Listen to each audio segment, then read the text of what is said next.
Olá, bem-vindos ao podcast da Sociedade Brasileira de Psicanálise de Porto Alegre.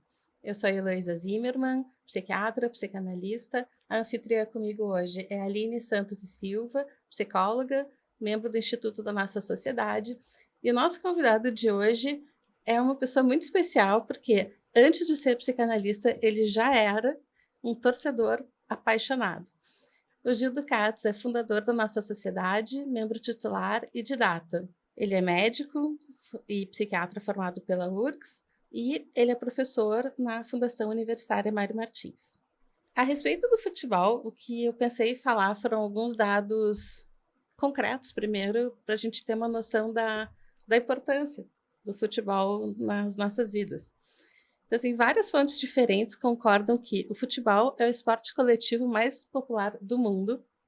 Cerca de 270 milhões de pessoas trabalham diretamente vinculado ao futebol no mundo. 270 milhões? Eu não entendo nada de futebol, eu queria começar dizendo isso. Então, para mim, tudo isso aí é novidade. Sim, eu gosto muito de futebol, mas assim, o tamanho disso, para mim, é novidade.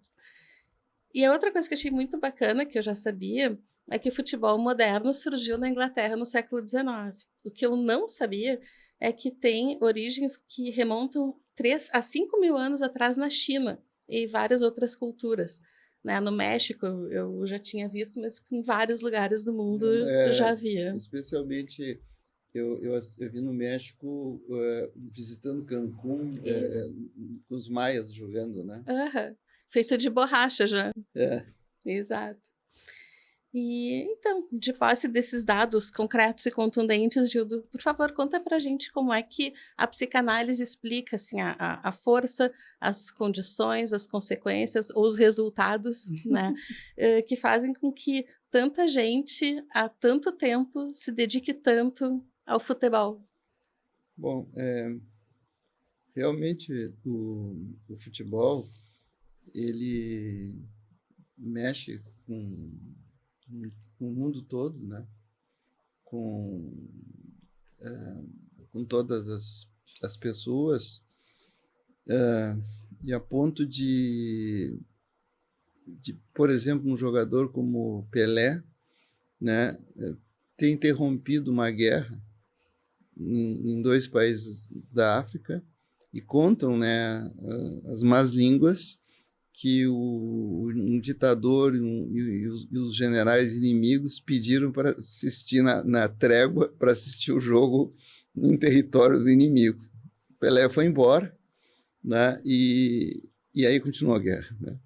Eu acho que isso mostra, né, o significado do futebol, né, para as pessoas, né, para o mundo todo, como tu já mencionaste, né, esses milhões de pessoas. E nesse sentido até como um organizador, né, que tanto um país como outro país inimigo conseguiram se organizar para fazer uma trégua ligada à saúde, talvez... A vida. Acho que é interessante isso, né, de que é mais do que um esporte, né? Um organizador cultural, assim, né? Não é só o esporte que a gente está falando de algo inserido na cultura. Né? Eu queria falar de algo primeiro, das raízes profundas que tem o futebol para cada pessoa que está ligada no futebol, né? E eu acho que um exemplo que sempre me tocou muito foi um filme, né? O Segredo dos Teus Olhos, é um filme argentino, em que existe um crime, né? E os detetives que estão atrás do criminoso chegam à conclusão que o criminoso é torcedor do Racing Club, né? Que é um time da Argentina famoso, importante lá. E eles, não, se ele tiver escondido, não tiver, ele vai estar na torcida do Racing, né? Aí o outro, mas como é que tu sabe? Diz, olha, uma pessoa troca de companheiro, companheira, até de filhos, né? De partido, mas não troca de time de futebol. Que até, inclusive, o sujeito que não que muda de casaca, quer dizer, troca de time, é um sujeito mal visto e é considerado um sujeito não muito confiável. Traidor. Um traidor. Então eu acho que isso mostra que as raízes só podem se originar em situações muito primitivas de vida. Talvez dentro da psicanálise, né, que introduzindo algo da psicanálise, eu acho que ele remonta aos primeiros momentos de vida em que da relação do bebê com a sua mãe. Quer dizer, é uma coisa muito primitiva, muito primária. Eu não estou dizendo que a mãe diga para ele que vai ser gremista colorado. Tu tem que ser colorado. Né? Tu tem que ser gremista, não, mas eu acho que as coisas são profundas, assim, como essa situação. Mas até pode ser, né, que tenha que ver com isso, tu vai ter que ser isso ou aquilo, porque eu me lembrei agora, né, que de uma experiência, talvez vocês conheçam, de um homem chamado Konrad Lorenz. Ele foi até prêmio Nobel de Medicina, que ele então resolveu estudar patos. Ah, sim, do imprint. Do imprint, né? Exatamente, do imprint. Ah, né? não, eu não peguei, não. Pode explicar qual é a... Eu acho que a Heloísa até pode nos explicar mais, porque ela atende mais crianças, né? Acho que a Heloísa pode nos... Que os patinhos, quando saem dos ovos, eles têm a primeira visão e aquilo é chamado de imprint. Ah, sim, que se é a mãe do pato. A mãe, a pata, eles vão seguindo sempre atrás da pata, mas se é outra... pessoa, criatura, eles vão seguir essa.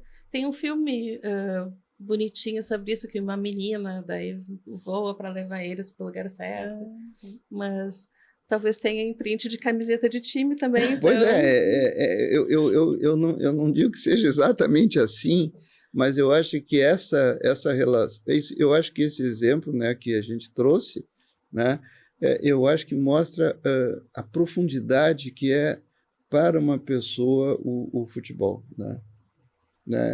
O time, enfim, a necessidade de pertencimento, enfim, é muito importante. Mas o psicanalista, né, ele não vai no futebol para tentar entender, né? Por exemplo, que um zagueiro bateu no outro porque ele bateu no pai ou bateu na mãe, que ele vai lá para torcer e ele perde a cabeça às vezes, xinga, né? E tudo. Porque o ponto, né, que eu acho que talvez assim, acho que tem 2, 3 pontos importantes dentro disso que nós estamos conversando. Mas eu queria ler aqui, né, uma citação do Nelson Rodrigues, que diz que o homem vive mais de enganos do que de verdades, e é nada mais importante para todos que a ilusão. E o futebol não deixa de ser uma ilusão, assim como o cinema, o teatro, naquela hora que a gente vai no cinema ou vai assistir um jogo, ocorre um processo que a gente chama, né, em psicanálise de identificação. A gente se identifica, além do sentimento de pertencer a alguma coisa, um time, a um partido, então, a uma nação, a alguma entidade, uma confraria, então, né, confraria de vinhos e tal, né, além disso, existe dentro disso um quê de ilusão. Porque uma pessoa, por exemplo, que vira dirigente de futebol e conhece um vestiário, ele para de gostar de futebol. Perde a mágica. Ele perde a mágica, ele perde a ilusão, e eu acho que essa ilusão permeia toda a mística que envolve o futebol. E através dessa ilusão, nós nos identificamos, né, com um jogador, nós nos identificamos com um torcedor do lado da gente, nós nos identificamos com um determinado personagem que representa a torcida, por exemplo, aparece um locutor identificado com um Grêmio, com o Internacional, enfim. Então, eu não sei se vocês recordam, mas eu vejo o futebol um pouco com esse momento mágico, que me lembra um filme também, voltando ao cinema, do Woody Allen, que é a Rosa Púrpura do Cairo, em que a pessoa tinha uma vida muito triste, muito sofrida, e ela quando ia ao cinema, ela se identificava com os personagens, participava daqueles personagens, e aquilo era a vida dela, era um momento de alegria, eventualmente frustração, quando ela se sentia um pouco rejeitada pelo personagem que ela era apaixonada, e ela voltava para uma vida muito triste, que era o período da recessão americana, onde tinha uma pobreza muito grande. Então é um momento que a pessoa sai, né? Eu até penso na figura do torcedor, ele sai de uma rotina, ele sai de uma vida ou confortável, ou sai de uma vida às vezes sem graça até, para que naquele momento ele vá poder ter o seu momento de glória, né? Através do que nós chamamos, né, de identificação, né? Onde a gente bota coisas da gente numa outra, no caso, num time, num jogador, e, ao mesmo tempo, a gente se identifica, bota uma camiseta, leva uma bandeira, né?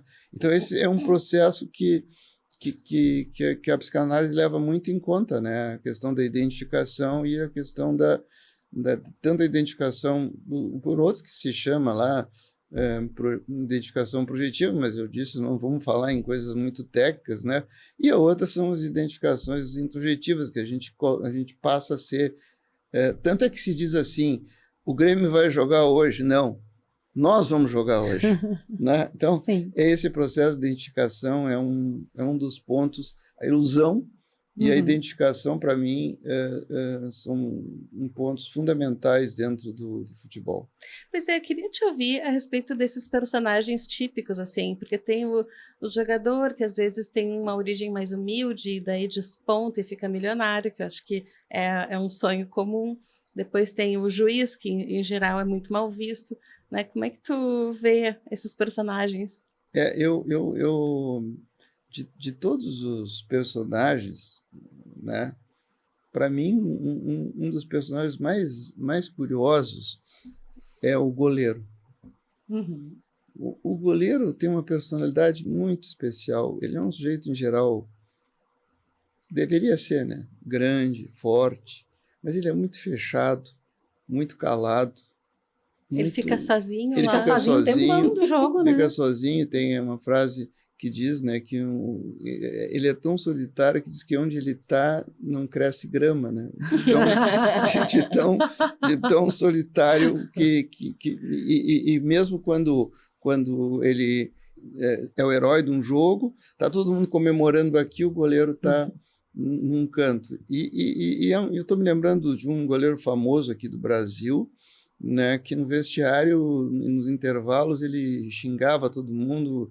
Esse era um pouco ao contrário desse outro goleiro. Quebrava vidros, fazia horrores. Ficava furioso? Assim, perdia completamente o controle e depois voltava com toda a elegância, com toda a situação. Então, o goleiro, para mim, e além do que, né, o goleiro tem um quê, assim, que aproxima um pouco do juiz, um quê que nós chamamos de masoquismo, assim, alguma coisa de sofrimento, assim, um prazer, porque, né, assim como ele tem o prazer de fazer uma defesa, também é aquela coisa que chutam nele, batem nele, e parece que ele, quanto mais chuta, mais ele gosta e defende e se choca é uma personalidade para mim fascinante, né? O sujeito ser goleiro. E não tem goleiro que não vá fracassar em algum momento, né? Ele vai tomar gol, né? Claro, tem o 0-0, coisa e tal, mas ocasionalmente ele vai lidar com fracasso. E principalmente ele pode ser uma pessoa que salva um time e no último minuto ele deixa entrar e aquilo pode arruinar não só a carreira dele, mas como a vida dele. Uhum. Tem um goleiro famoso, nós não assistimos, que é na Copa de 1950, onde o Brasil perdeu para o Uruguai, o famoso Maracanaço, que eles chamam, em que o goleiro levou o segundo gol do Uruguai, chamado Barbosa, e ele foi execrado, né? E ele nem foi culpado, depois os filmes mostram, mas não, ele foi execrado porque também aí vem esse outro mecanismo de ter que botar a culpa em alguém. Botar a culpa em alguém. A culpa é de alguém, não é minha, né? É de alguém. A culpa é de alguém, né? Então, eu acho que esse personagem do goleiro, para mim, ele é fascinante, assim.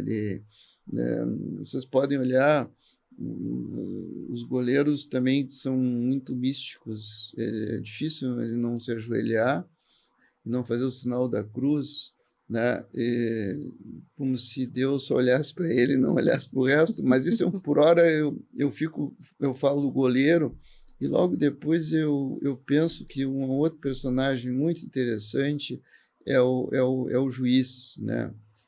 O juiz que esse sim eu tenho a impressão que tem um caráter muito, muito masoquista de sofrimento, porque o juiz ele não agrada a ninguém. E a mãe do juiz que se rala nessa, né? A mãe do juiz vem junto com ele. Ele não agrada a ninguém. Parece que aí, então, essa necessidade que a Heloísa falou de botar as coisas nos outros, então todo mundo culpa o juiz. Mais ou menos assim, nós perdemos em função do juiz e ganhamos apesar dele. Então, o juiz tem... Antigamente, o juiz... hoje ele está mais colorido, né? Mas eles eram os homens de preto. Parece que ele já vem enlutado, né? Já vem fúnebre, coitado. Fúnebre e muito parecido com o goleiro, porque antigamente o goleiro também se vestia de preto. Hoje não, eles têm cores aberrantes. Alguns goleiros até são um pouco diferentes, são mais palhafatosos, têm outras características, né? Mas no caso do juiz, ele tem uma coisa que eu disse do caráter masculino, que ele tem uma necessidade de ser provocado, de provocar. Porque eu vou voltar para o Nelson Rodrigues, que diz uma frase que não tem jogo mais chato, mais medíocre, mais tedioso que uma partida que tem um juiz honesto. Perde toda a graça. Nelson Rodrigues e suas frases. E ele dizia que tiraria uma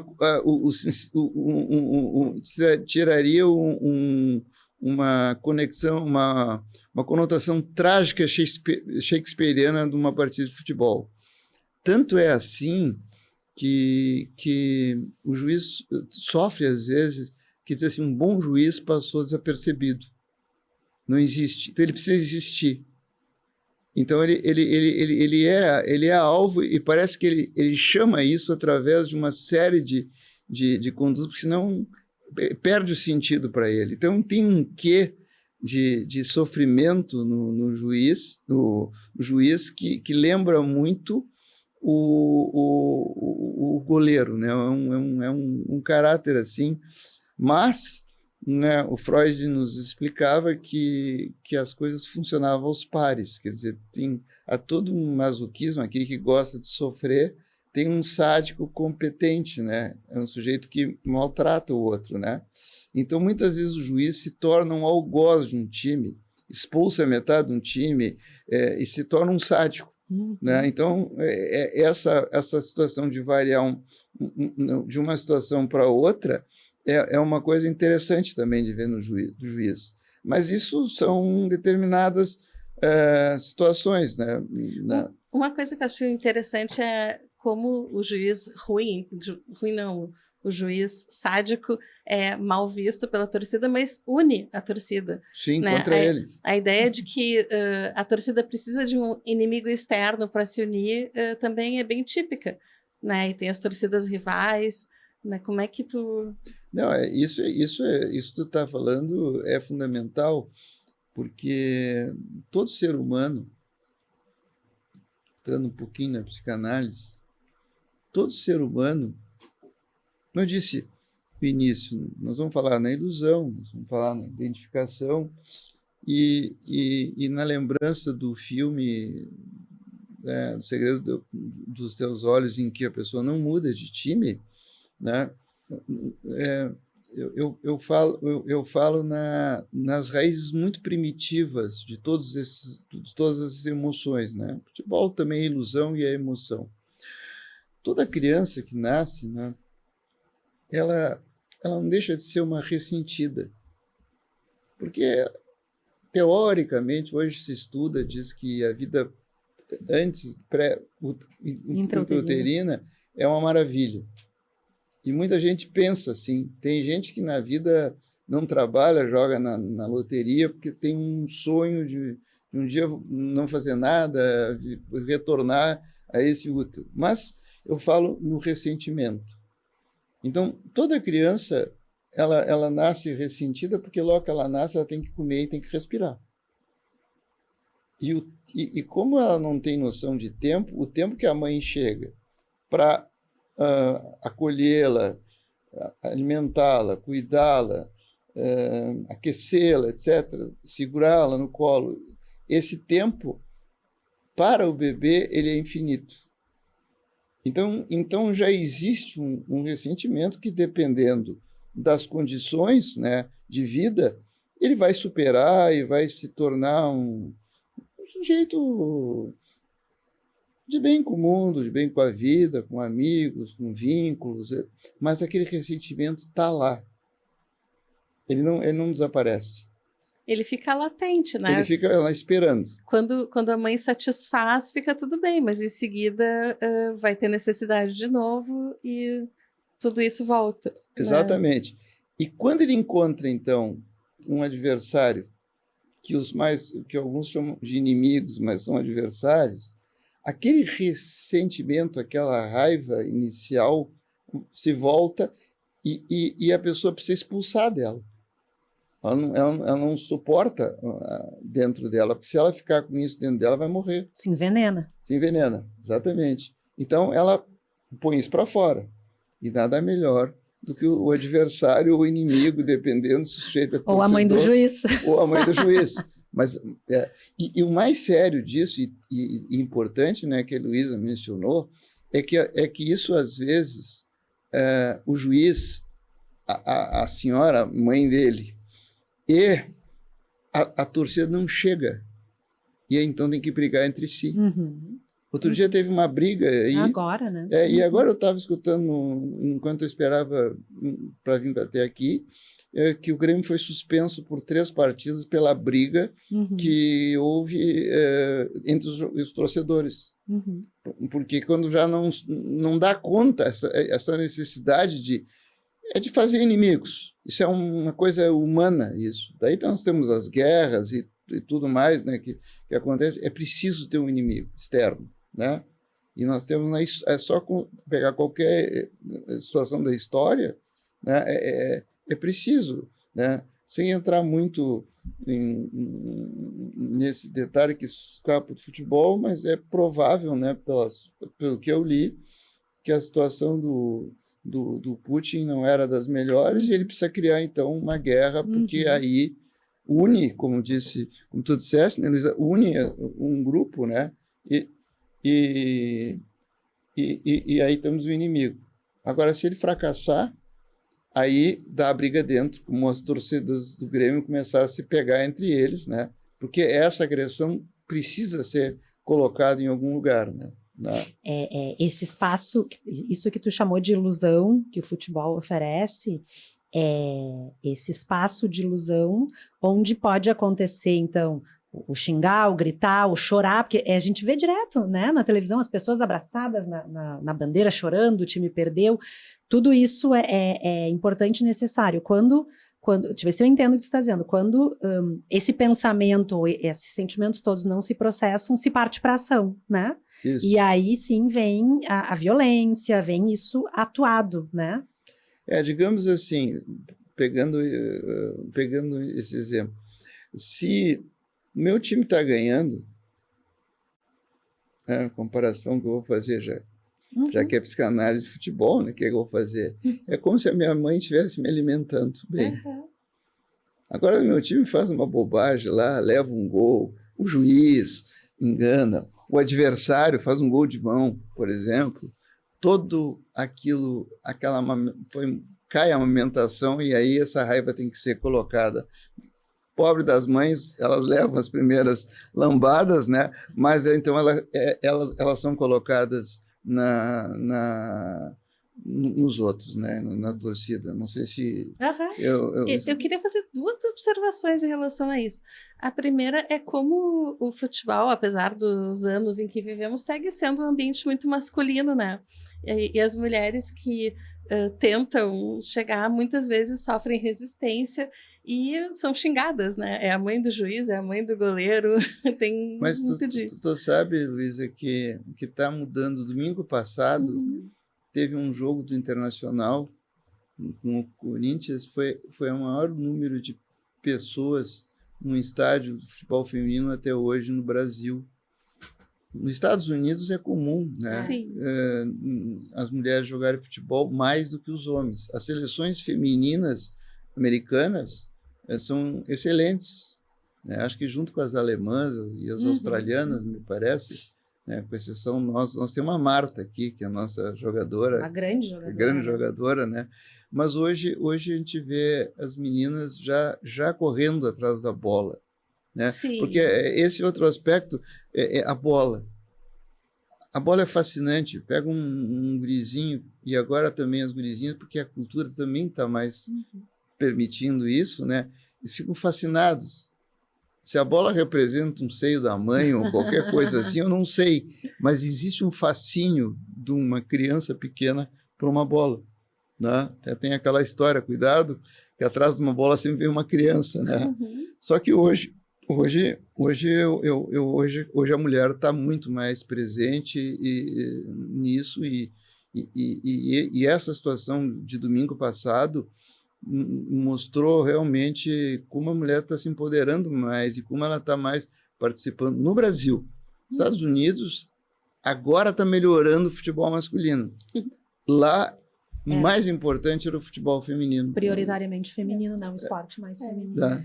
Então, eu acho bacana isso, assim, a gente poder valorizar o que está acontecendo, né? Que hoje tem mais, mas no primeiro momento foi difícil e ainda tem alguma resistência no futebol profissional. Acho que as mulheres estão chegando lá.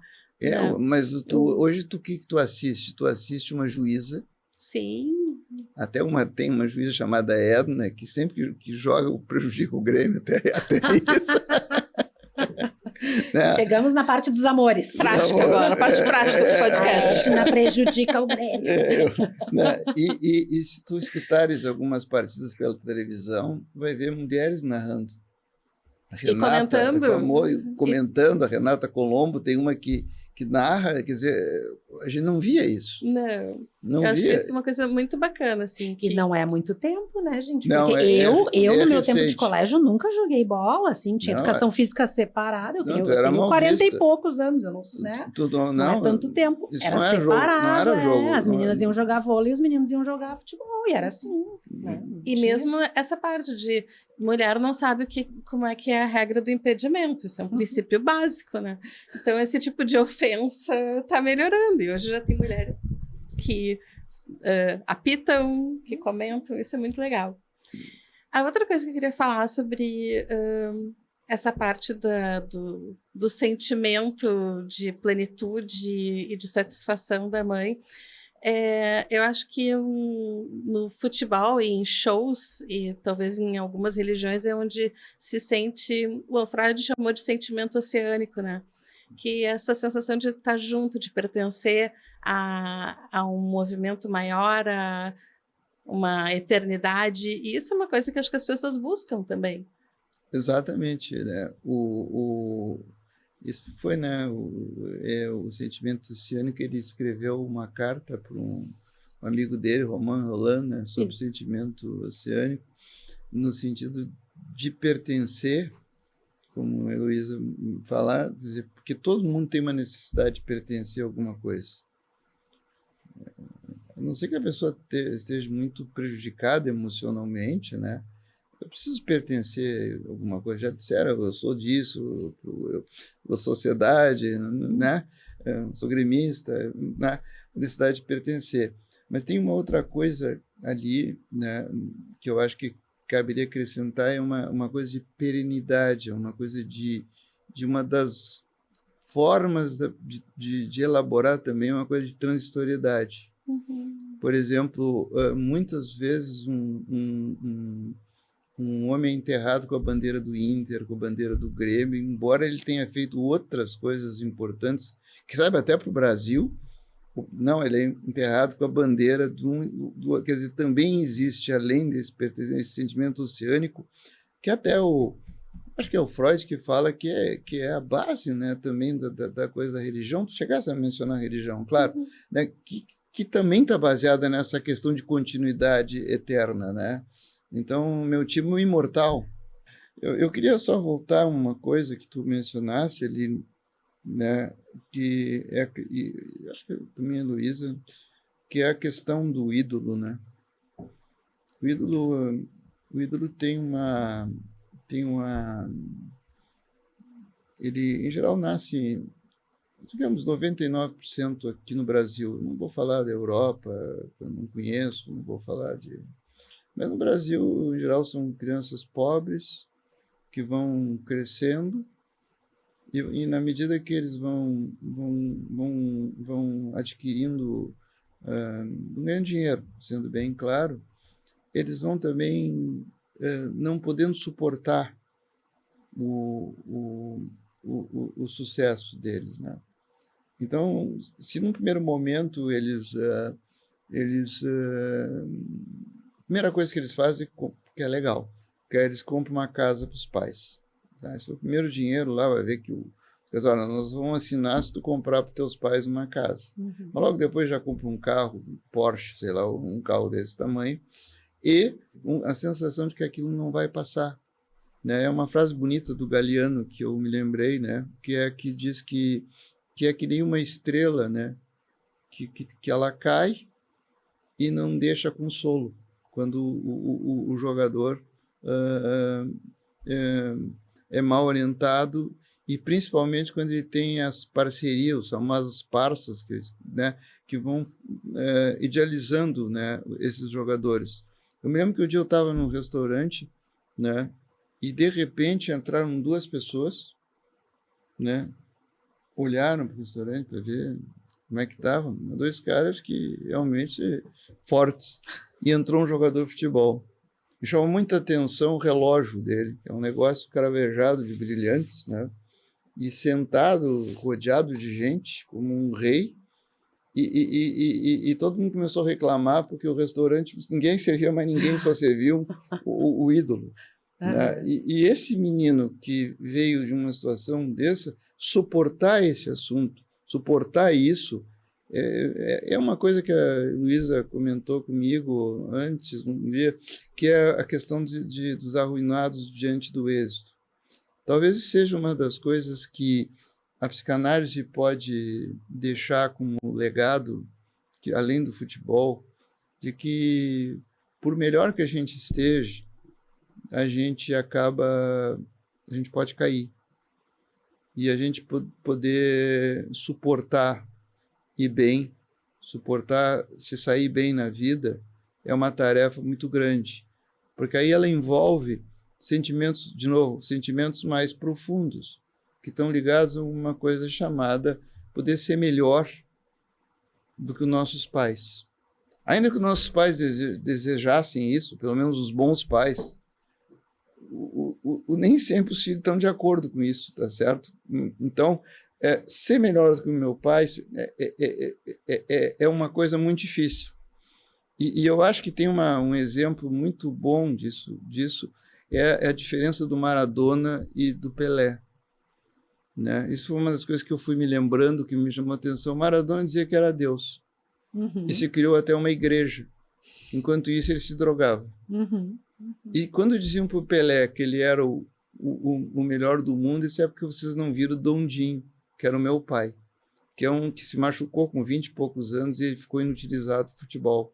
Quer dizer, havia nele o respeito pelo pai, e aqui eu estendo pela mãe também, do Pelé, né? E a diferença do que um que se arruinou, morreu jovem, relativamente jovem, né? Metido em confusão a todo o tempo, porque ele era Deus. Né? Então, eu acho que esse é um exemplo, né, que a psicanálise pode deixar, partindo do futebol, né, de que o que a gente consegue na vida é efêmero, podemos perder isso ligeirinho.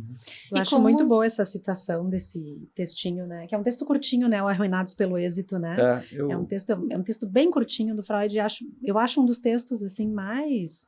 É isso, assim, né, ele serve para a gente pensar muita coisa, né, e a história do Maradona é realmente incrível disso, né, assim, uma pessoa que teve muito êxito, mas que não conseguiu suportar isso, dar suporte para isso. Né? Exatamente, né.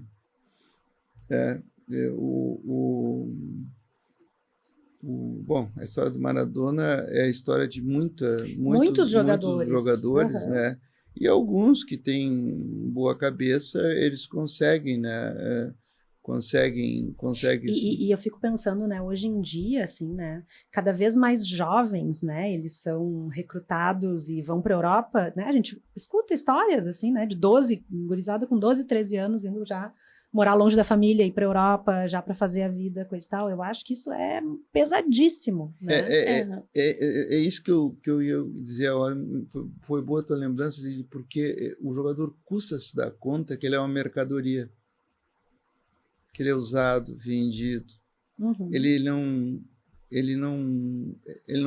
pensa, ele não se dá conta que ele é uma mercadoria que o vende ou...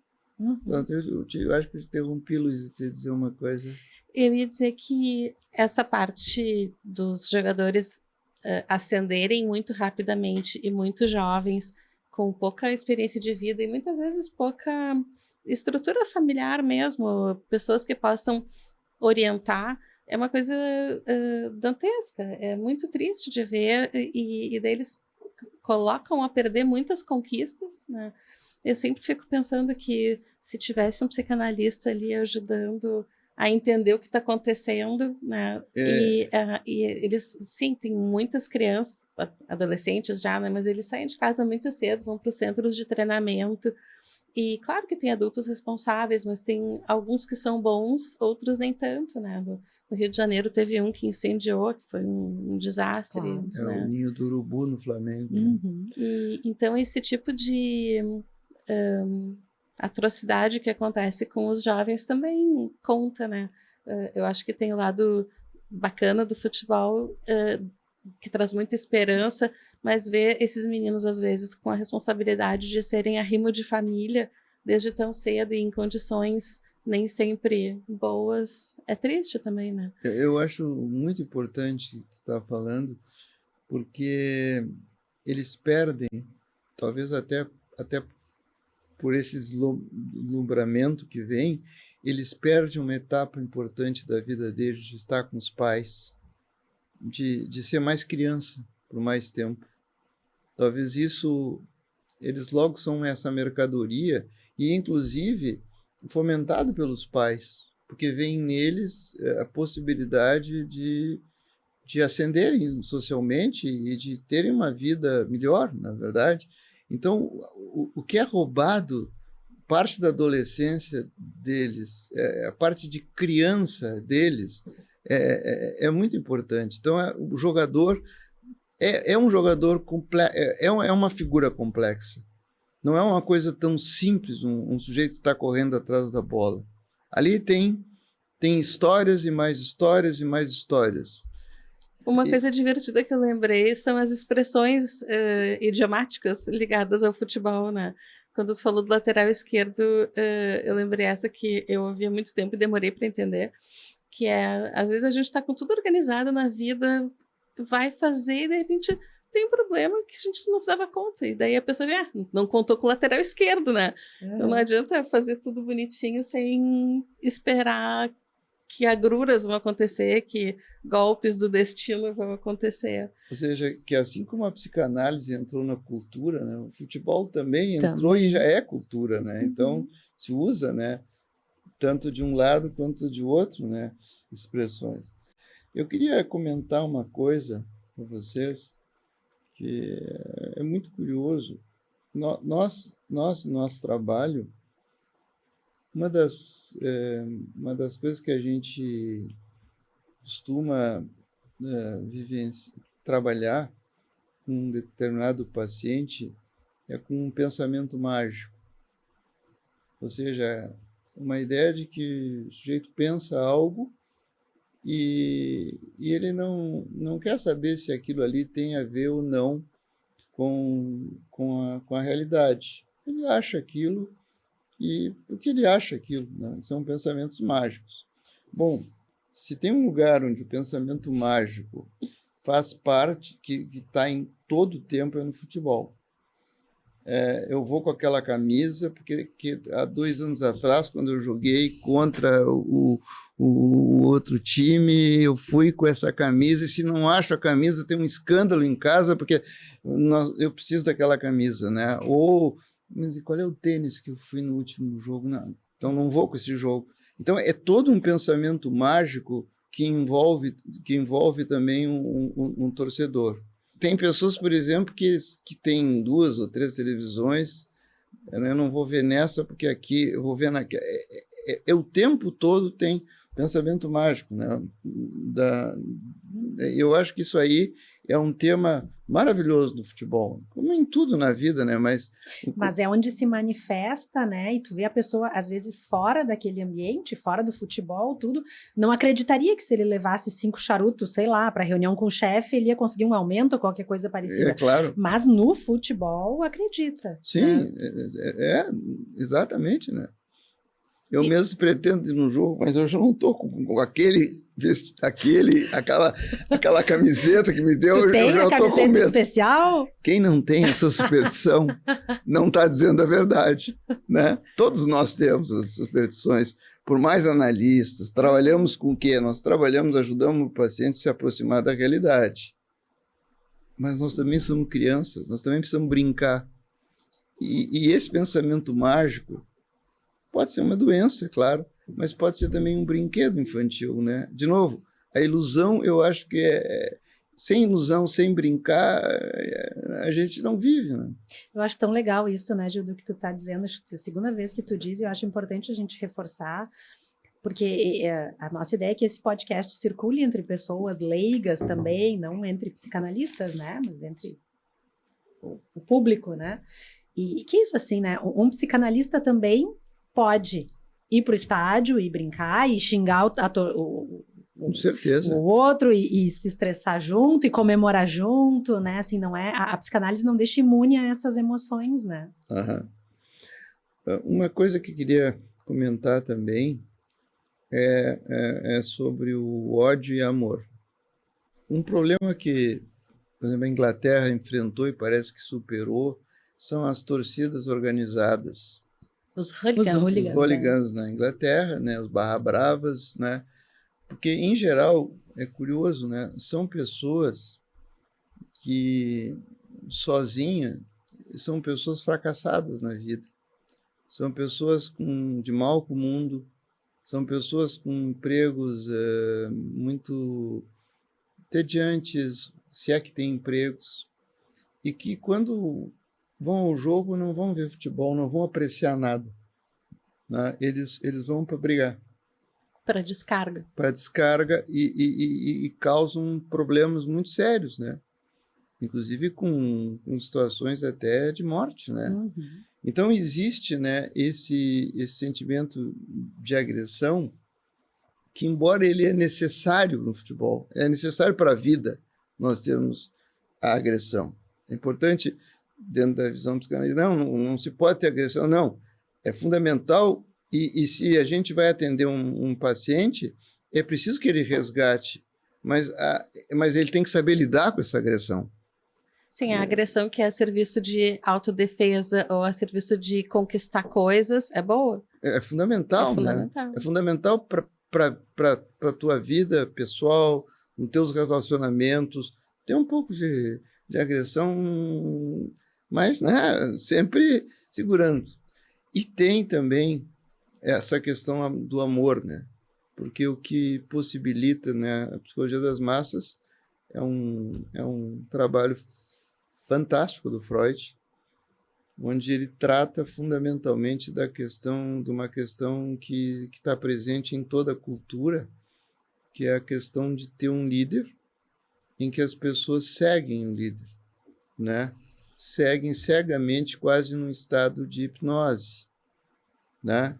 Esse líder, nós temos na nossa construção básica, pelo menos como uma metáfora para pensar a mente, um ego, um id e um superego. O superego é algo que está acima da gente, né? Ou muitos preferem chamar de ideal de ego também, né? E Freud escreve isso, mostrando, né, como ele escreveu antes de ele falar em superego, ele fala em ideal de ego, em que tu coloca as tuas coisas num líder, né? E tu segue esse líder de uma forma automática, né? O que ele determinar, tu vai atrás. Se perde a capacidade de pensar, de questionar. E trava o próprio desenvolvimento, né? E o mais importante assim, que eu vejo é que o que une, segundo Freud, é a libido, né? É o eros, é o amor, é uma coisa mais ampla do que a sexualidade. Aliás, nem entra tanto a sexualidade, mas como entra realmente a questão do amor, né? E eu acho também que o amor é uma das coisas importantes, né? Que podem trazer lições do futebol para todos nós. Então, eu queria contar uma coisa que é público, porque está num DVD, de modo que não expõe ninguém que não quisesse se expor a isso, né? Mas o Grêmio teve uma batalha épica, né? A Batalha dos Aflitos, né? E dentro do DVD tem vários depoimentos. E tem um que me deixou muito comovido, até pelas pessoas envolvidas, né? Que eu gosto muito, que foi quando o Grêmio ganhou, o Leandro Zimmermann, junto com o Davi Epelbaum Zimmermann, né? O outro daqui, né? Ele tinha um irmão, tinha um filho, o Xande, que eu gostava demais do Xande, que ele morreu, era hemofílico, ele morreu em função da hemofilia. E no outro dia, né, isso é o relato que o Leandro faz, né, num DVD, eles vão no túmulo e enterram a folha do jornal da vitória do Grêmio. Da vitória do Grêmio na Batalha dos Aflitos. Da Batalha dos Aflitos. Nossa, que emocionante. É uma coisa assim de amor e desse sentimento de que as coisas continuam, né? Como se o Xande lá também pudesse comemorar. Sim, de algum outro lugar possa comemorar. Tá então, junto. Se nós vemos desde um lado os hooligans, como mencionou, nós também olhamos como mexe com coisas tão profundas além túmulo. É uma coisa que quase não tem explicação direito, sabe? Mas o futebol tem esses enigmas, assim, né? Uma coisa que talvez valha a diferenciação é agressão e violência, né? Porque a agressão, ela é boa, ela sim. A serviço da vida. Claro. E a violência não, a violência é destrutiva. Exatamente. A violência é para aniquilar o outro, né? Que é o hooligan, né? Tem que acabar com a outra torcida. Exatamente. Né? Não, eu acho fundamental isso, né? Porque sem agressão nós não vivemos. E mesmo quando a gente atende alguém, a gente tem que buscar resgatar na pessoa, por exemplo, se a agressão não aparece em lugar nenhum. Nós temos que ir atrás, nós temos que buscar. Mas essa é a agressão que a Heloísa falou a serviço da vida, né? A outra, como tu dissesse, aquela é o seguinte, eu quero depredar o ônibus do adversário, eu quero destruir, eu quero matar, como às vezes acontece, né, nos estádios. Então, a violência, ela não vai ser benéfica para o futebol nunca, na verdade. Não. Já a capacidade de vencer outro time depende, a raça, né, depende da agressão. Então, claro. Essa é boa. É muito boa, é isso mesmo, né? E como vocês veem no mundo todo afora, é difícil coibir a agressão, né? Eu acho que é uma tarefa muito difícil, né? Às vezes as pessoas colocam em condições sociais, o que é verdade, mas se a gente olhar, por exemplo, pessoas que lidam com internet, ou com aquela internet chamada Deep Web, né? São as coisas mais terríveis acontecendo lá, aquilo está na essência da maldade, independe de fatores sociais, está na essência, e digamos, de todos nós. É humano. Só que a gente tenta se civilizar, né? De um jeito, de outro, né? E eu queria falar só mais uma coisinha sobre essa questão da psicologia das massas. Lembrar que quando tem um líder, quando é uma coisa assim idealizada, quando esse líder fracassa, a massa se descompensa. Quando o Grêmio caiu para a segunda divisão, os caras queriam quebrar a estátua do Renato lá. E do Internacional tinha a estátua do Fernandão, que eles também estavam tiveram que cercar ali a estátua do Fernandão. Quer dizer, é uma coisa presente como essa questão do ídolo também ela balança, né? Não é uma uma coisa que, se a gente olha de fora, é absolutamente irracional, né? É tudo irracional. Eu te disse, é a frase do Nelson Rodrigues. Eu prefiro viver esses momentos de engano, né, e de ilusão, do que enfrentar, como aquele filme que eu falei da Rosa Púrpura, de enfrentar a dura realidade da vida, né? A gente tem esperança de que, assim como o personagem saiu da tela na Rosa Púrpura do Cairo, que as coisas do futebol, do campo, da torcida também invadam a vida da gente de um jeito bacana. Né? Não, a gente se diverte muito. Sim. A gente faz churrasco, a gente comemora, né? A gente viaja para ver jogos. Isso é importante, isso aí. Isso é importante. Traz muita união. Esse é o torcedor, que é diferente do fanático. O fanático cai na questão da destrutividade. Ele não está interessado, porque esse é outro fator que a gente não pode esquecer, que na psicanálise, que é a inveja. Por exemplo, se tu chega para um gremista e diz o seguinte, mas vale o Colorado também, mas o gremista está na segunda divisão e o Colorado está com chance de ser campeão. O que tu prefere? O Colorado ser campeão e tu sair da segunda divisão, ou tu ficar na segunda divisão e o Colorado não ser campeão? Ele vai dizer que prefere ficar na segunda divisão. Porque essa é uma questão que nós temos que lidar. A psicanálise lida com essa questão da inveja. O que é inveja? Não é, eu não quero nada para mim, só não quero que tu tenha. Né? Eu prefiro me ralar na segunda. E vale para o Colorado, e vale para qualquer time. Então, eu não queria deixar passar essa ideia de que inveja é um negócio muito importante, né? Que é a ideia de que eu prefiro que o outro não tenha. Um sujeito chega e diz para o outro, escuta, tu vai ter tudo que tu quiser, tudo. Escolhe o que tu quiser. Até subir da primeira divisão, tudo. Né? Mas tem o seguinte, o outro lá vai ganhar o dobro, então me tira um olho. Ai, que horror!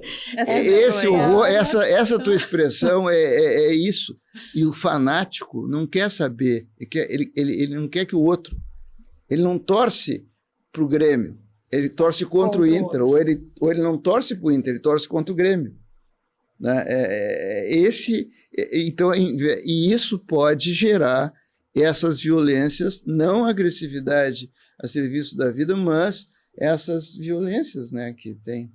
A gente prefere falar no lado bonitinho da coisa, que a gente admira as pessoas, a gente quer que as pessoas fiquem bem, e a gente idealiza, e daí a gente vai atrás e também vai conseguir conquistar aquelas coisas, mas infelizmente nem sempre é assim, né? E esse ano de Copa do Mundo, né, eu acho que isso aparece, né, com força, assim, né, fiquei lembrando também essa semana, eu tô envolvida lá em casa com a história do álbum de figurinhas, né, com meu filho. Ah, sim, quem não está? Quem não está, né? E aí ele tava trocando com o vizinho. Tu tá? Eu tenho um monte de figurinha pra trocar, gente. Vamos lá. Falta só 25 um vizinho.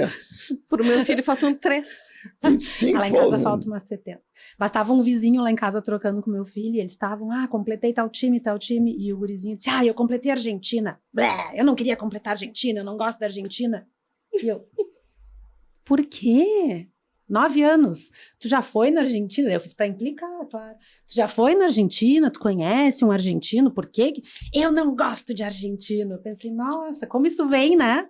Que uma criança que nem sabe muito bem já tá imbuído nesse espírito de que Brasil e Argentina é uma dupla que não... É rival. É rival. E é necessário, né? Na psicologia das massas do Freud, dos objetos que ele fala que é a necessidade do rival. A necessidade de ter um rival. Senão a vida também não tem graça. Perde a graça. Mas não precisamos chegar no extremo. Não precisa atuar isso, né? Não precisa chegar nesse extremo, mas também sem um rival, né? Pois sabe, tem que se a gente realmente não tem rivais, a vida fica meio sem graça. Né? Fica muito pacato. É pacato demais. E pacato demais é perigoso. Vai para o Nirvana, né? Vai para a paz do cemitério, sabe como é? Então, né, a gente precisa ter... Claro, a gente não precisa ficar brigando com todo mundo, não é isso, né? Mas essa necessidade de ter um rival, né? Ou a ter... E para isso, talvez os campeonatos também sejam muito importantes, né? Eu estava pensando, a ideia de fazer esse podcast sobre futebol veio porque daqui a pouco vai ter a Copa do Mundo. E a gente gosta tanto de futebol para o Brasil, né? Para o brasileiro. O futebol é tão importante que a gente nem tinha lembrado ainda. A Aline que falou agora que temos as figurinhas, a Copa, né? A FIFA existe. Exatamente. Né? Essa coisa de ter o rival e do campeonato, eu fiquei pensando que e é importante que tenha esse alto e baixo, né? Porque se tu torce por um time X lá que ganha, também fica uma coisa meio assim, tá só ganhando, né? Daqui a pouco perde um pouco a graça. Essa coisa do ganha e perde faz parte da vida, né? Se tu não tiver isso, até psicanaliticamente falando, se tu só vive te gratificando, tu não cresce e tu fica entediado. Já que falando no tédio. Entra no tédio, né? Tem que perder também. Ninguém gosta de perder, mas o Freud já dizia, quem não sabe perder não pode ganhar. Porque para ter o gosto de ganhar tem que perder, né? Tem que perder. Para ter o gosto de ganhar. Senão a pessoa fica de salto alto, né? Entra de salto alto, fica arrogante. Eu adoro as expressões todas. É verdade, salto alto, arrogância. A arrogância, no fundo, é uma burrice, né? Que a gente acaba... E pior que a gente cai nisso, né? Não... Todo mundo cai. Todo mundo cai. E é bom saber disso, né? Para que a gente não caia, né? Na psicanálise nos ajuda aí, né? A entender como nós somos, com as nossas virtudes e nossas imperfeições, e como é que a gente lida com isso, né? Eu acho. E o futebol, eu acho que, sem pensar qualquer esporte, mas ele imita a vida. E há de dizer, né, que que o futebol também é uma evolução, porque os maias lá eles jogavam com o crânio também. Também. Com a cabeça dos inimigos. Cabeça dos inimigos. Se nós pensar no Coliseu Romano, onde eram jogados leões ou tal, ainda com toda essa violência, o futebol pelo menos é mais civilizado, né, dentro disso, né? Lá em Chichén Itzá, primeiro eram com as cabeças, depois mais numa evolução maior eram bola de borracha. Claro, tá. Bem, nós estamos nos encaminhando para o final desse episódio e hoje a gente recebeu então o Gildo Katz, que falou sobre tanta coisa, né? A gente foi agressão, violência, inveja, tantos artigos do Freud e ídolos então acho que foi muito bacana. Não, eu saí daqui letrada em futebol. Eu sou uma pessoa não letrada, saí daqui, ó. Agora eu vou começar a torcer. Tá vendo só? Gildo, o que mais que tu nos conta? Não, eu quero dizer que pode ser futebol, pode ser outra coisa. Todo mundo precisa ter uma paixão. Pode ser tênis, pode ser boxe. Pode ser dança. Dança. Pode ser dança. Mas tem que ter uma paixão. Uhum. E realmente, eu acho que é um desses momentos de paixão que tu esquece coisas que te chateiam, te incomodam, e tu te envolve, porque na paixão a tua crítica, a tua capacidade de ajuizar, de avaliar, ela desaparece e desperta uma emoção muito grande. Eu acho que essa é o que chamava antigamente catarse, né? É isso, a gente poder botar para fora muitas coisas. Que seja para o bem. E isso acho bacana, que não é necessariamente pão e circo, né? Poder ter esses momentos de paixão, de sentimento oceânico, de completude, de estar junto. Isso não é só um ferrolho daquele momento, isso nutre a pessoa também para seguir adiante com as coisas dela, né? Para enfrentar as dificuldades. É uma fonte de energia também para coisas boas. E só corroborando, tinha um sujeito que sentava do meu lado no jogo. Com a pandemia, e eu trocava uma outra palavra com ele. Eu acho que eu nem sabia o nome dele, nem ele o meu. E na volta ele não apareceu. Eu senti uma falta dele muito grande, de modo que vão aproximando pessoas. É um lugar de amizade, de poder fazer amizades, de poder fazer relacionamentos. O mesmo que tu forma uma turma e vai ver um jogo, por exemplo, é um momento de congraçamento, né? De pertencimento e de amparo, né? De amparo, exatamente. Uhum. Muito bem, Gildo, muito obrigada. Foi eu que muito agradeço, bacana te escutar. Eu agradeço muito, né? E espero ter contribuído com um pouco, né? E se a gente pensar bem, o tema não é tanto futebol, mas é tanto as emoções humanas que circulam em torno de tudo isso. Isso é muito bonito, né? Sim. Eu quero cumprimentar, inclusive, vocês por essa iniciativa desse podcast. Eu já assisti vários, não consegui ver todos, mas um melhor que o outro, né? Então, eu quero primeiro agradecer a honra desse convite, dizer que eu nunca estive tão nervoso para fazer com isso, mas fui me acalmando com o tempo, com vocês tão queridas, conversando comigo, né? E parabéns pela iniciativa, muito legal mesmo. Muito obrigada. E a sociedade está de parabéns com vocês, duas pessoas contribuindo tanto, né? Obrigada. Muito obrigada. A gente que te agradece e esperamos continuar trazendo mais pessoas bacanas e com o podcast. Então, até o próximo. Até.